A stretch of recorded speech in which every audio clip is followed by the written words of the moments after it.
وطبيب قلوبنا ومأوانا وملجانا محمد وبارك وسلم اللهم صل وسلم وبارك على سيدنا محمد وعلى آلہ وصحبہ اجمعین. اللہ ہم تیرے بندوں نے تیرے نبی کے غلاموں نے حاضر ہو کر اپنے کریم رؤوف الرحیم نبی کی بارگاہ میں عقیدت اور محبت کے ساتھ درود و سلام پڑھا، اسے منظور فرما.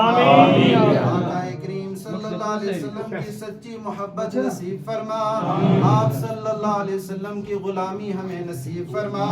یا اللہ تیرے ولی کی بارگاہ میں حاضر ہوئے، ہماری حاضری قبول فرما.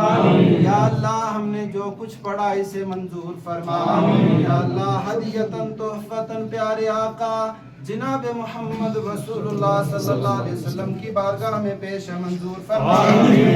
انبیاء اکرام، صحابہ اکرام، اولیاء اکرام، بزرگان دین، سارے نیک بندے نیک بندیوں کی روحوں کو ثواب فرما. خاص کر یا اللہ حاضر ولی کی بارگاہ میں ثواب فرما. یا اللہ ان کے فیض سے ہم سب کو فیض یاب فرما. یا اللہ صبح سے لے کر اب تک یا ہمارے بعد جتنے یہاں پر حاضر ہوں گے، چھوٹے بڑے دور سے نزدیک سے، یا اللہ سب کو اس ولی کے فیض سے فیض یاب فرما.